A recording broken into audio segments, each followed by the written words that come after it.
जो कि संविधान में सर्वाधिक दुरुपयोग किया गया वो विषय है सेकुलर। संविधान सभा में जब यह डिबेट हुई 15 नवंबर 1948 को, तो यह प्रस्ताव केटी शाह जी ने रखा कि सेकुलर शब्द इंक्लूड किया जाना चाहिए। मगर यह बात आई कि अगर सेकुलर वर्ड होगा तो माइनॉरिटी नहीं हो सकता, माइनॉरिटी होगा तो सेकुलर नहीं हो सकता, क्योंकि रिलीजियस माइनॉरिटी थियोक्रेटिक स्टेट में होती है, सेकुलर स्टेट में नहीं होती है। मगर इसके बावजूद उस विषय को आगे रखा गया और डॉक्टर अंबेडकर ने क्या कहा, मैं सिर्फ कोट करता हूं। उन्होंने कहा, mister vice president sir, I regret that I can not accept the amendment proposed by professor K T Shah and my objections are stated briefly. और वो उन्होंने आगे जाकर इस प्रकार से रिकमेंडेशन किया, यानी बहुत साफ बात थी कि उन्होंने इस शब्द को रिजेक्ट किया। मगर डेमोक्रेसी के सबसे काले दौर में, जब सारा विपक्ष जेल में था, मानवाधिकार समाप्त हो चुके थे, तब संविधान की उद्देशिका, जिसे डॉक्टर साहब अंबेडकर ने कहा था संविधान की आत्मा, उसमें चेंज किया गया। और फिर महोदय सिर्फ इतना ही नहीं रहा, जब से वो वर्ड आया उसके बाद क्या हुआ? उसके बाद तो इस देश में क्या हुआ कि पर्सनल लॉ बोर्ड आ गया। उसके बाद क्या हुआ कि एक ऐसा समय आया कि जब सुप्रीम कोर्ट और शरिया में यह लगा कि मतभेद है, तो इस देश की संसद ने सर्वोच्च न्यायालय के निर्णय को रौंद कर शाहबानो केस में शरिया को सुप्रीम कोर्ट से ऊपर कर दिया।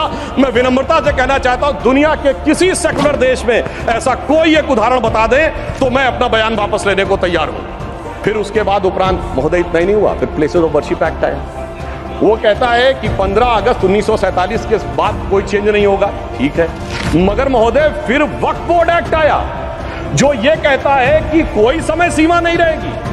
और सूरत नगर निगम पर दावा किस बात पे है कि मुगलों के जमाने में वो सराय थी। तिरुचिरापल्ली के तिरुचुनेरी मंदिर पे इस बात पे है कि अरकाट के नवाब ने दे दिया था। यानी 200 साल 300 साल पहले के सरकारों के वो फरमान, जो कि सरकारें किस हिसाब से मानती थी। फिर कम्युनल वायलेंस बिल आया। जो लोग आज कहते हैं इस संविधान में उन्होंने क्या किया, मदरसा बोर्ड आया, मुस्लिम पर्सनल लॉ बोर्ड, इन सबको संवैधानिक मान्यता, संवैधानिक संरक्षण प्राप्त है। 4 पत्नी रखना, ट्रिपल तलाक, हलाला, मेहरम बालिका से विवाह करना, तलाकशुदा महिला को कोई मुआवजा न देना, हज सब्सिडी, वक्फ बोर्ड। अब मैं कहना चाहता हूं, मैं विनम्रता से कहना चाहता हूं कि इन लोगों ने इस कॉन्स्टिट्यूशन को सेकुलरिज्म का शिकार करते हुए इसको पार्शियली शरिया कॉन्स्टिट्यूशन बनाने का प्रयास किया।